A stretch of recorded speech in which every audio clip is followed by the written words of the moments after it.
Hey, it's me. I know nobody's gonna watch these videos, and I really don't care. I just need to get stuff off my chest because I really have nobody to talk to, you know? And it's sad when you love somebody so much and they don't love you back. You have so much respect for somebody and they don't respect you back. You have somebody's back. I mean, you just go hard for them and they never have yours. You take care of somebody when they're sick, when they're hurt, even when things are good, but they don't take care of you. You know, I've had so many back and shoulder surgeries, and my second shoulder surgery is when we actually started dating a little bit before my shoulder got so bad. Um, he actually stayed for that surgery because the surgeon told him he had to. My third and fourth shoulder surgery, he wasn't there. He dropped me off and he went to work. My second and third back surgeries, he wasn't there. Oh, especially for this last one I had almost 3 months ago. He didn't come. He didn't visit, but he pretended to care if I was okay. And he really didn't care. He brought the kids to see me, but he didn't care enough to come and see me. He didn't care enough to check on me, to make sure I was okay. No, he just acted like I didn't exist. I got home. The kids helped me. He did nothing. But even before that, when he was happy because I was doing everything he wanted, followed all his rules, didn't question anything, I just did whatever he told me to do.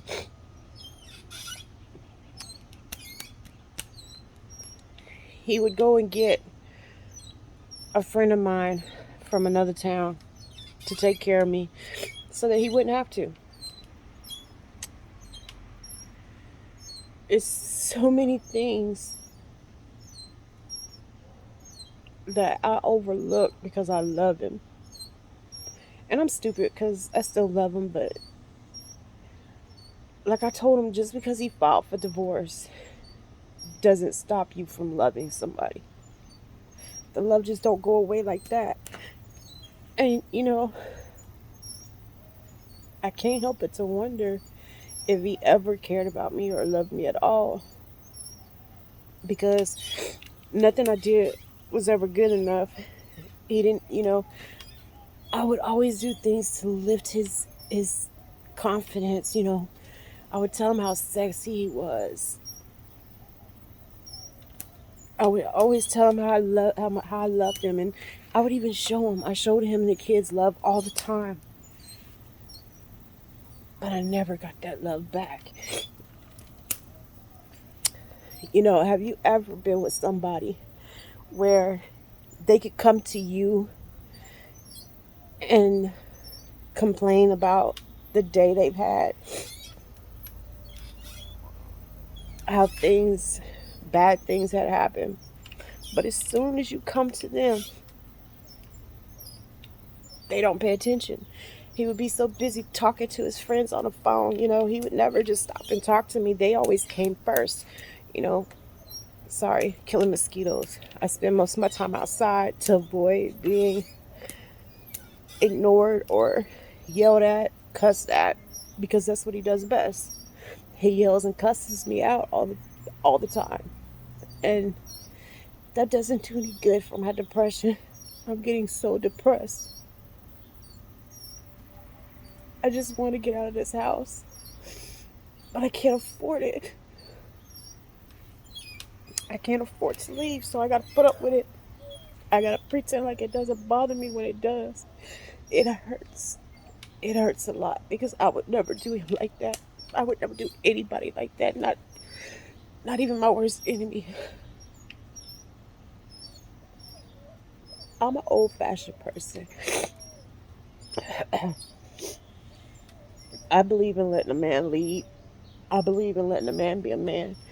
Never had a problem whenever he would go out drinking with his friends. In fact, I encourage it because everybody needs to get out from time to time.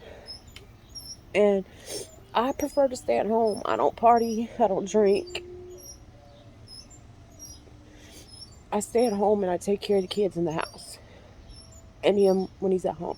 And I still do everything I did for him before he filed for divorce. And I'm good enough to still do his laundry, good enough to still lay out his clothes every night for the next day in his drawers, socks, undershirt, uniform, good enough for that.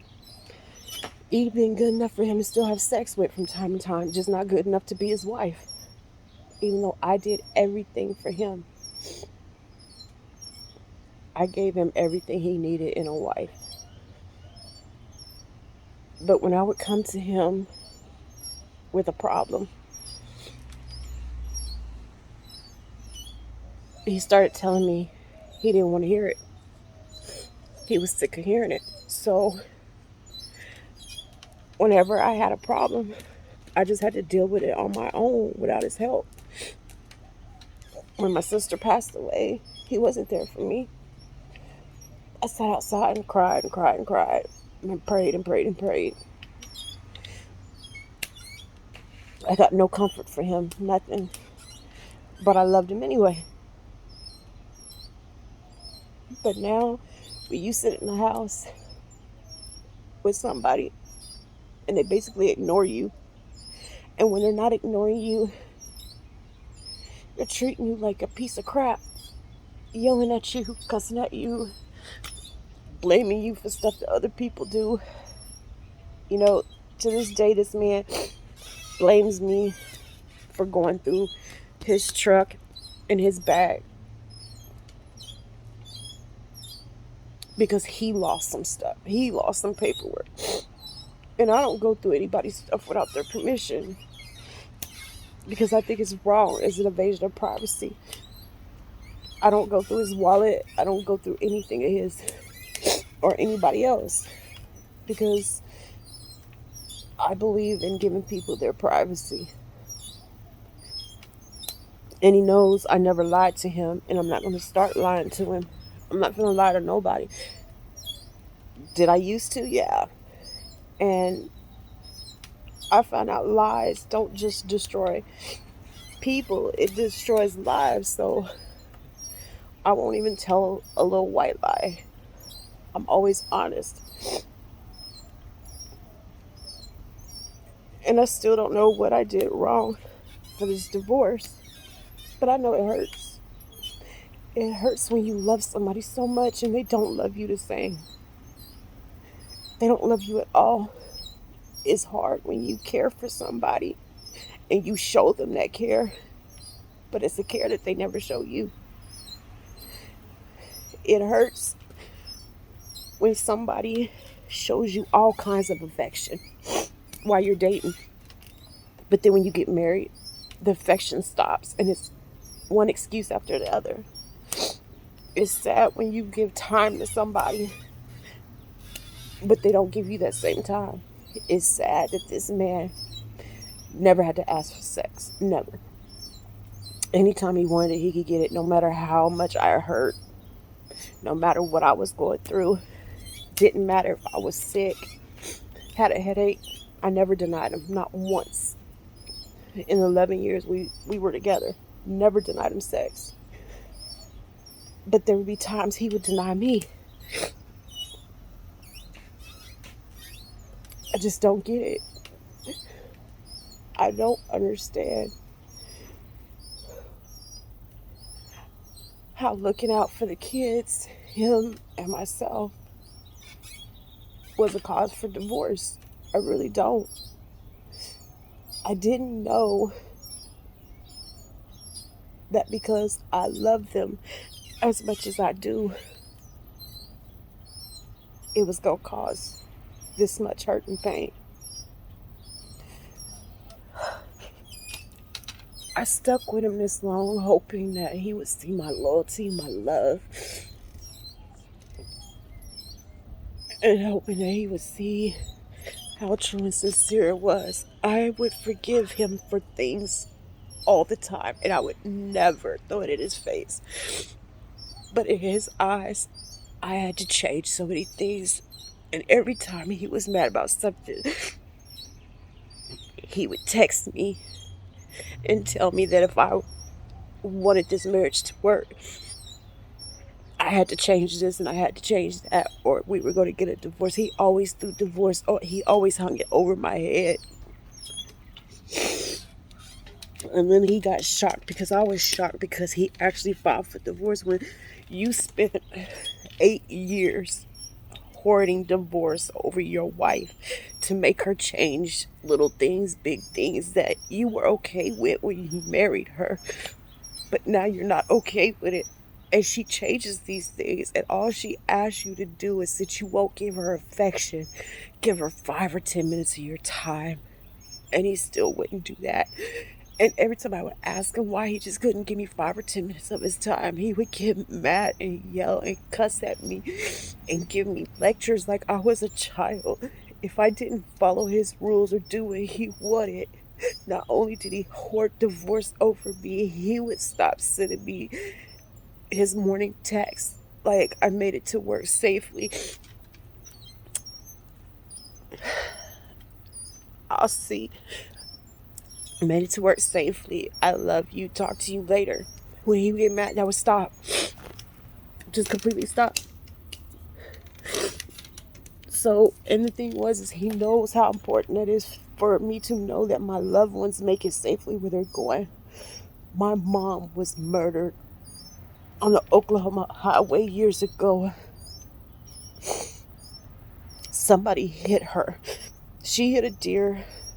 The dispatcher told her to wait in the ditch instead of telling her to wait in the car with a seatbelt where it was safer, because her car wouldn't start. It was damaged. So she told her to wait in the ditch. And while she was talking to the dispatcher on the phone, waiting for the highway patrol, somebody ran her over and kept going. To this day, we don't know who killed her. And that's a horrible way for anybody to die. But she didn't feel any pain. She died instantly. But after that, I was scared. It was so tragic that now I need to know you make it safely. So, because that meant so much to me, when he would get mad at me, he would stop sending those texts letting me know he was okay. I would always admit when I was wrong, and I would stop. I would make a promise not to do something that I was wrong for doing anymore. And I did. I changed it. I stopped doing a lot of things that irritated him to make him happy.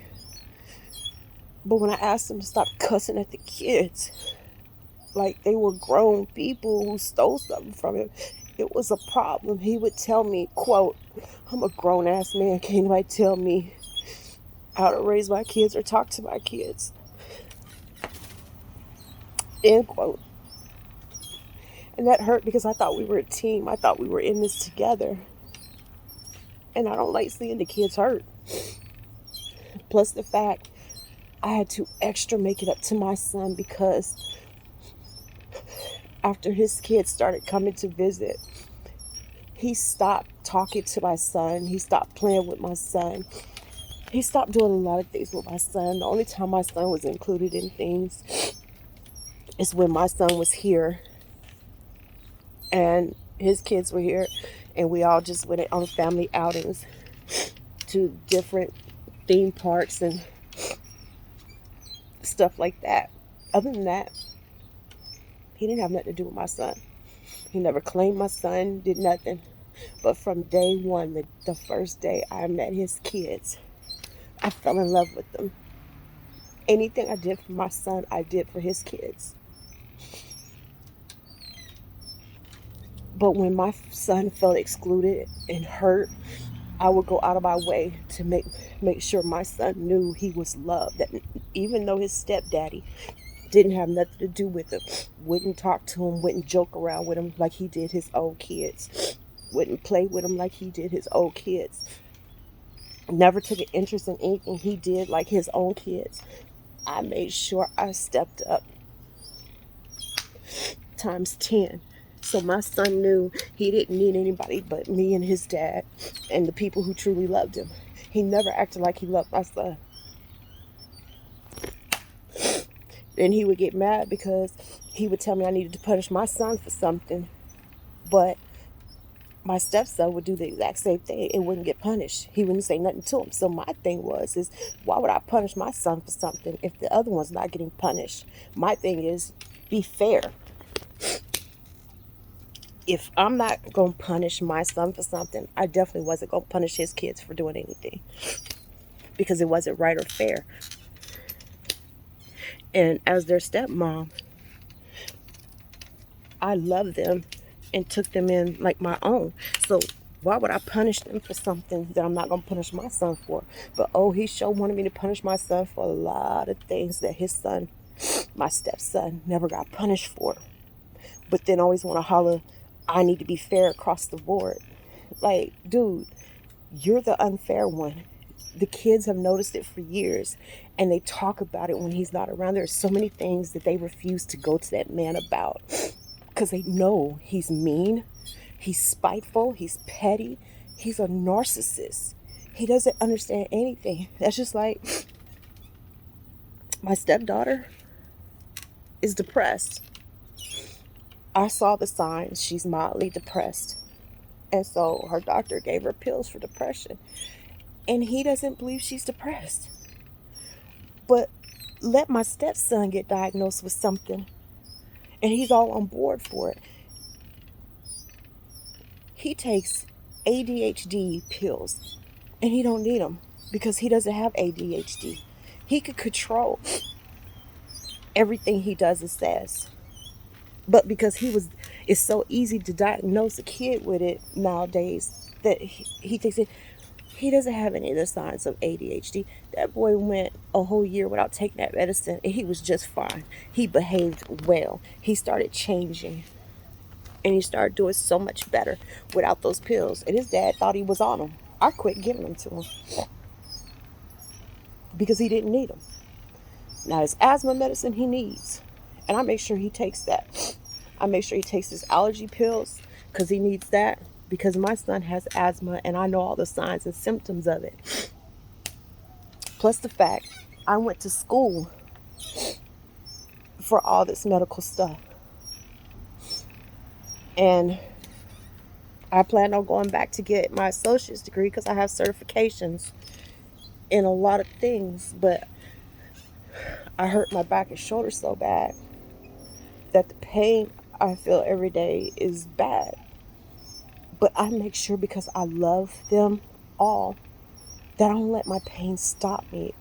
I was still a mother to all 3 kids. I still dropped everything I needed to when they needed me.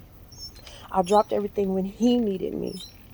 But do y'all know, this man won't take off of work for any of us.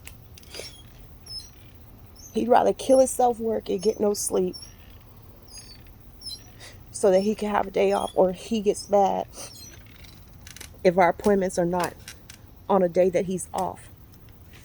I just started saying, forget it. I'm going to make my appointments when I need to make them because I need them. That's just like now, I need help because my depression is getting worse. And living here doesn't make it any better. Living here, dealing with the yelling at me, the cussing at me, the treating me like I'm nothing. He doesn't even treat his enemies like he treats me. He'll ignore me. He'll say things, but if I do it, it's a problem. And I don't know what to do anymore. I really, really need to find a place that I can afford so I can leave here. Because I don't know how much more ignoring I can take. I don't know how much more going off on me I can take.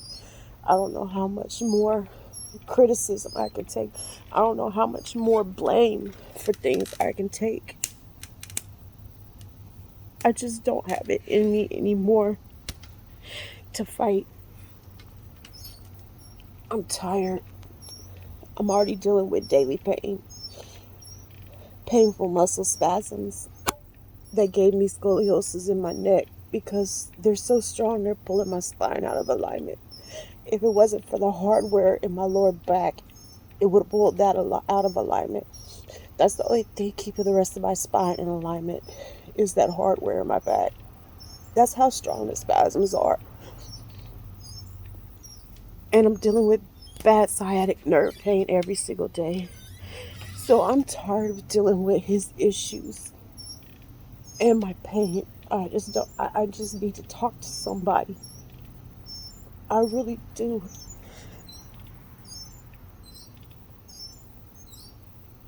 I'm starting to wonder why I'm even still here on this earth.